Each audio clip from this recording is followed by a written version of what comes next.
ফুসফুসের ক্যান্সারের ডায়াগনোসিস নিয়ে আপনার কাছ থেকে আমরা শুনছিলাম, অনেক ক্ষেত্রে আমরা এমনটিও দেখি যে ভুল ডায়াগনোসিস হয়েছে, সেক্ষেত্রে আসলে কি করণীয়? যেটা হয় আমরা যেটা ভুল করি, যেমন অনেক ক্ষেত্রে দেখা যায় রোগী যেটা বললাম যে টিবিও মনে হতে পারে, নিউমোনিয়া মনে হতে পারে, আপনার ক্যান্সার মনে হতে পারে, একটা এক্স রে দেখে আমাদের মনে হচ্ছে। এখন আমি যদি এক্স রেটা ভালোভাবে রিড করতে না পারি, মানে এক্স রে যদি আমি ভালো না বুঝি, অনেক সময় রেডিওলজিস্ট হয়তো অনেকগুলো রিপোর্ট করতেছেন, একটা জিনিস মিস করে গেছেন।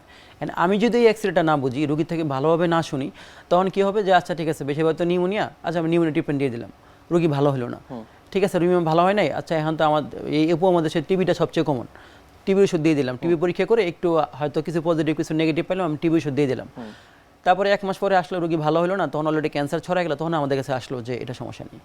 তো এই ক্ষেত্রে যেটা করতে হবে যে ডক্টর যে আপনার এক্স রেটা দেখে ভালোভাবে বুঝতে পারবেন যে না, এই এক্স রে দেখে কিন্তু আপনাকে গাইড করবে যে এটা নিউমোনিয়া না টিবি না ক্যান্সার, তখন আমরা পরবর্তী পরীক্ষা করব, যে আমরা সিটি স্ক্যান করবো না ব্রঙ্কোস্কোপি করবো, এটা আমাকে গাইড করবে। এই একটা জিনিস আমরা ভুল করি। আর আমাদের দেশে একটা বড় যেটা ভুল হয়, যে রোগী বেশিরভাগ ক্ষেত্রে দেখবেন যে বুকে পানি আসে, এটা আপনার টিবিতেও হয়, নিউমোনিয়াতে হয়, ক্যান্সারও হয়। তাহলে কি করি আমরা, বুকে পানি পরীক্ষা করলে অনেক সময় দেখবেন অনেক ক্যান্সারের ক্ষেত্রে কিন্তু টিবির মতো পরীক্ষা পজিটিভ আসতে পারে।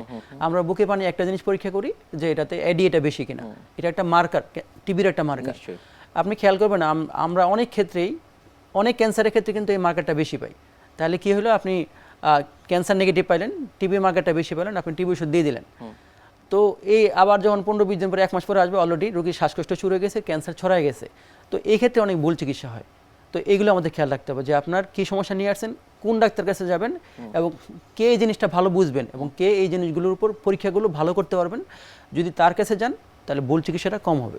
ফুসফুসের যে ক্যান্সারটি রয়েছে, এর চিকিৎসা পদ্ধতি কি কি আছে? ফুসফুসের ক্যান্সার এটা নির্ভর করবে যে আমরা বলতেছিলাম যে কোন ধরনের ক্যান্সার হলো, আমরা প্রপার ডায়াগনোস করতে পারলাম কিনা, এইটার উপর নির্ভর করবে যে ক্যান্সার চিকিৎসাটা কী হবে। এবং এটা যদি লোকাল থাকে, যখন না ছড়ায় যায়, তাহলে সার্জারি একটা মেইন অপশন, তাহলে রোগী একদম ভালো হয়ে যাবে। আর যদি ক্যান্সার ছড়ায় যায়, তাহলে এটা নির্ভর করবে কোন ধরনের ক্যান্সার, বা আমরা কি কেমো দিব না রেডিওথেরাপি দিব না দুইটাই দিব, এটার উপর নির্ভর করবে।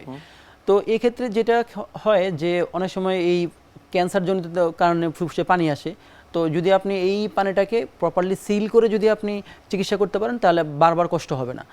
আর যদি আর্লি স্টেজে আসে, অনেক সময় দেখা যায় ক্যান্সার ধরা পড়লো, তখন হয়তো আপনার পাশের বাড়ি একজন বুদ্ধি দিল, বা ফার্মেসি একজন বুদ্ধি দিল, বা আরেকজন একটা বুদ্ধি, বাংলাদেশে সবাই ডাক্তার, যে না আপনি এই ডাক্তার কাছে যান না, আপনি একটা হোমিওপ্যাথি খান, আপনি এটা করেন, আমার এই রোগী ভালো হয়ে গেছে। এই জিনিসটা অনেকে খুবই ভুল করে থাকেন। হয়তো 2-3 মাস হোমিওপ্যাথি খেয়ে আসলেন, অলরেডি ক্যান্সার ছড়াই গেছে। তো এই ভুলটা করা যাবে না।